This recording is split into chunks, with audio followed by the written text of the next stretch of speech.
신명기 29장 22절에서 29절 말씀입니다.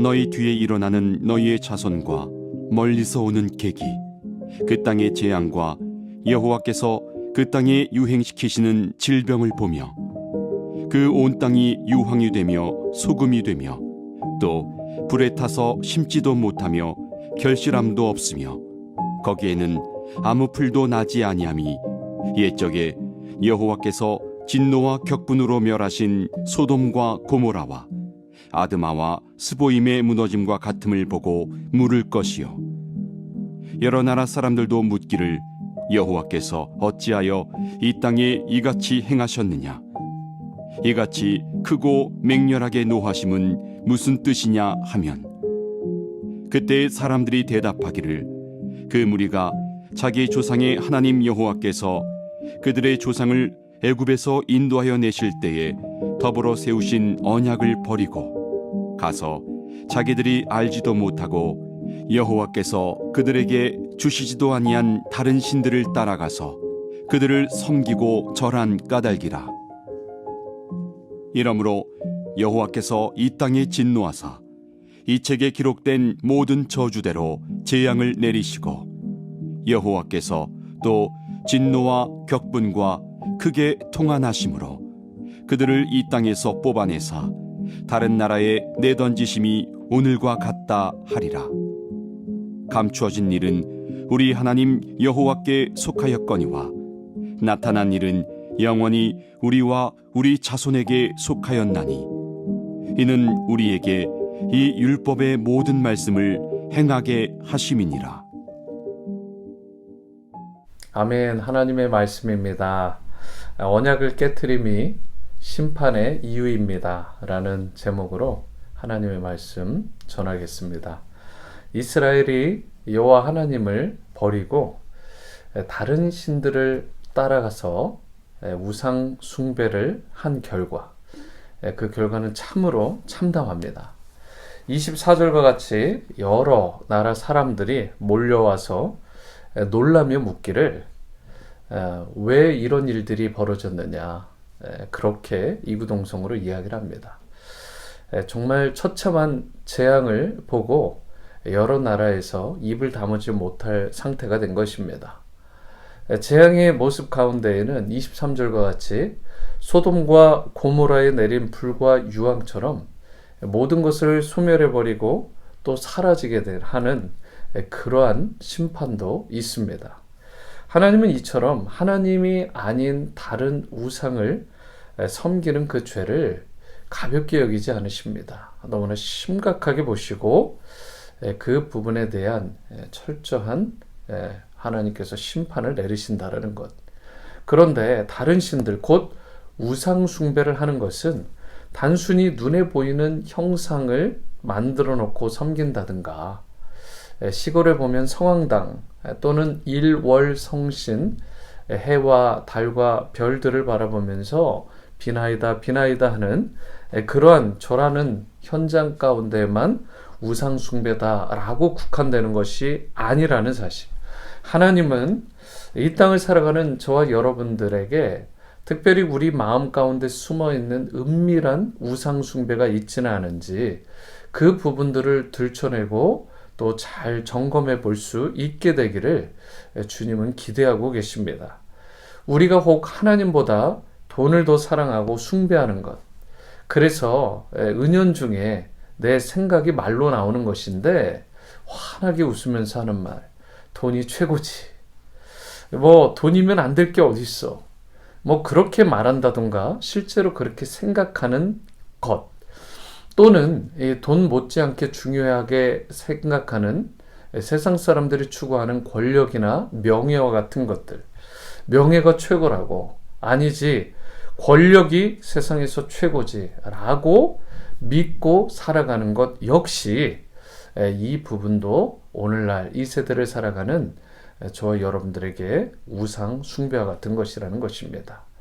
또는 이러한 추구, 이렇게 숭배하는 것도 마찬가지입니다. 편안한 삶, 안락한 삶, 쾌적한 삶, 적당한 선에서는 괜찮지만 그것이 내 배의 신이 되고 그것이 내가 의지하고 평생토록 추구하는 삶의 목표가 된다면 이러한 것들 역시 겉으로는 비록 드러나지 않을지 모르지만 하나님께서 참으로 미워하시고 가증히 여기시는 분명한 우상 숭배일 수 있다는 사실. 우리는 어리석게도 마음에 감춰진 이러한 죄가 잘 드러나지 않을 것이라고 착각하고 거짓 평안이 영원히 될 것처럼 그렇게 생각하는 경향이 있어요.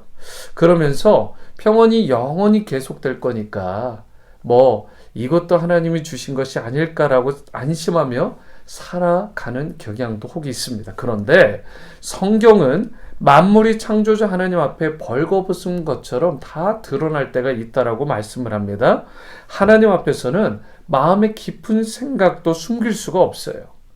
우리 마음에 자리 잡고 있는 그 우상, 내 마음 가운데 하나님보다 더 사랑하고 추구하는 그 무언가를 하나님은요, 정확하게 꿰뚫어 보십니다. 내가 하나님보다 사랑하고 더 좋아하고 의지하고 그리고 추구하는 것이 무엇인지 아시는 하나님이시기 때문에 그 앞에서 누구도 변명할 수 없다는 것입니다. 특히 예수님께서는 이미 2000년 전에 이 시대를 살아가고 있는 저와 여러분들에게도 동일하게 적용되는 말씀, 우리가 하나님과 재물, 하나님과 돈을 겸하여 섬길 수 없다라고 분명히 말씀하셨습니다. 하나님보다 더 사랑하고 신뢰할 만한 강력한 적이 물질이요 돈이라는 것을 알고 계셨기 때문에 그렇습니다.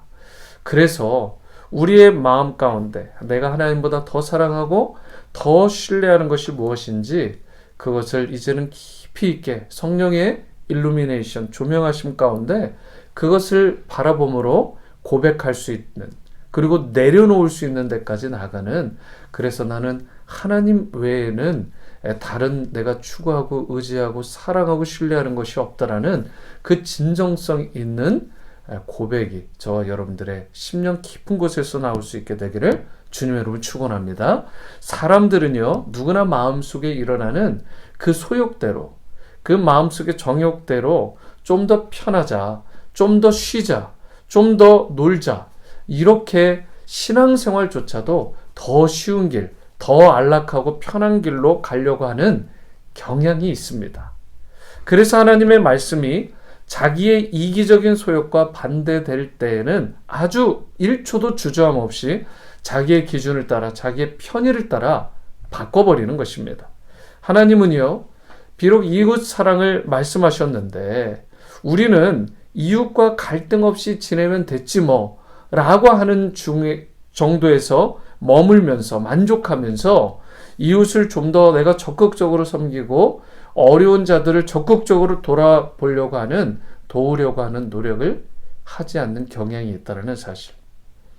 어제 교회에 홈리스 한 분이 오셨습니다. 제 사무실을 아무런 노크도 없이 그냥 확 노크하는 척 하더니 열고 들어오는 거예요. 너무 무례하잖아요. 또 갑작스럽고 누구인지도 모르는데, 그러더니 제 책상 쪽으로 이렇게 오시면서 하는 말이 너무나 어렵다, 힘들다, 무작정 도와달라고 이야기를 하는 것입니다. 그런데 알코올 냄새가, 술 냄새가 확 하고 나는 거예요. 그래서 일단 우리 밖으로 나가자라고 해서 밀폐된 곳에서 일단 좀 밖으로 나가서 대화를 하는데 또 접근하는 거예요. 그래서 우리가 소셜 디스턴스를 지켰으면 좋겠다. 근데 그 마음 가운데 제가 드는 생각이 무엇이냐면, 이 사람하고 있으면 꼭 뭔가 병에 걸릴 것 같고, 그리고 이 사람하고 터치를 하면 뭔가 안 될 것 같은, 이게 뭔가 느낌이 좋지 않은 것입니다.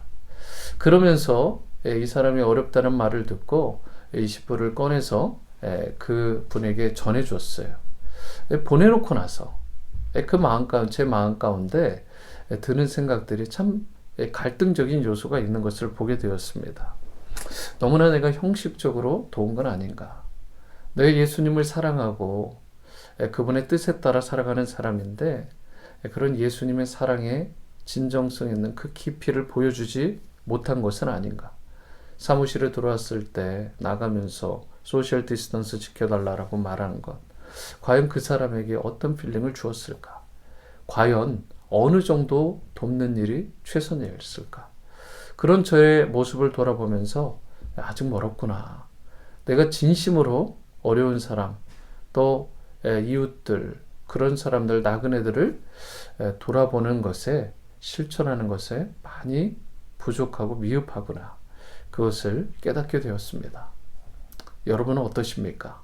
우리가 수도 없이 많은 말씀을 듣고 우리가 배워왔는데, 하나님 사랑, 이웃 사랑을 실천해야 된다고 말했는데, 하나님의 계명을 지키며 산다라는 것, 여러분 런치 금액을 주었다 정도가 아니라 내 마음의 중심까지 살피시는 하나님 앞에서, 그분 앞에서 내가 부끄럽지 않은 정도까지 진심으로 그 하나님의 사랑으로 그를 품어주고 섬겨야 되는 것입니다.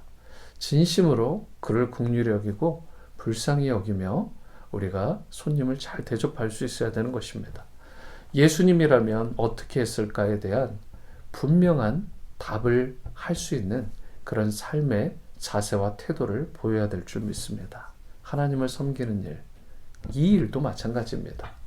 이웃을 섬기는 일도 그렇지만 하나님을 섬기는 일도 하나님께서 말씀하신 대로 섬겨야죠. 그게 무엇이냐? 하나님께서는 우리의 소유 가운데 우리가 가진 시간과 그것이 물질과 재능과 우리의 젊음과 현재와 미래, 모든 생명까지도 가장 소중한 것, 가장 중요한 것을, 가장 앞선 것을 그분께 먼저 드려 공경하라고 말씀하지만, 혹 우리는 나의 필요를 먼저 다 채우고 그 중에서도 남는 것 중에서도 일부분을 하나님께 드리면서 혹시 내지 말아야 될 생색을 내며 그렇게 스스로 만족해하며 살아가고 있지는 않은지. 세상에 또한 거짓 평안에 속아서 주님이 주시는 진정한 평안, 하늘의 평강은 사모하지 않고 기대하지도 않고 그렇게 추구하지 않으며 살아가고 있지는 않은지. 갈라디아서 5장 16절 말씀처럼 우리가 그리스도의 영인 성령의 그 소욕, 성령을 쫓아 살아갈 때에 비로소 육체의 소욕, 내 그런 태도, 내 삶의 모든 것들이 온전히 주님이 기뻐하시는 대로 제어가 되고 하나님의 뜻에 맞는, 정말 오롯이 주님의 말씀에 순종하며 살아가는 그런 기쁨의 인생이 되게 될 줄 믿습니다. 성령님을 의지함으로 마음에 숨은 죄들을 회개하고 의의 길로 우리가 돌아 나아갈 수 있는 그런 여러분과 제가 될 수 있게 되기를 바라고, 그리하여 심판과 저주와 같은 오늘 본문에 나오는 그런 길들이나 그런 열매가 아니라 회복과 형통의 길, 참된 평강과 기쁨의 열매를 풍성히 이 땅에서 누리며 살아가는 여러분과 제가 다 되어지게 되기를 주님의 이름으로 축원합니다. 기도하십니다. 사랑과 은혜 주님, 하나님을 많이 사랑하고 이웃을 진심으로 하나님이 우리를 사랑했듯 사랑해야 되는데, 아는 것은 많고 또 배운 것은 커져만 가는데, 혹시나 삶의 태도에서 진정 하나님께서 우리의 중심을 봤을 때 내가 얼마만큼 떳떳하게 하나님을 사랑하고 이웃을 잘 사랑하고 섬기며 살아가고 있는지, 이 부분들을 부끄럽지 않은 우리 모두가 될 수 있도록 성령의 소욕을 따라 성령의 충만함으로 우리가 덧입혀 살아가는 복된 인생 되어지게 도와 주시옵소서. 심판과 저주의 길이 아니라 그리하여 주님이 주시는 형통과 평강과 기쁨의 인생으로 날아오르는 그런 복된 인생들 다 되어줄 수 있게 되기를 간절히 원하오며 예수님의 이름으로 기도드립니다. 아멘.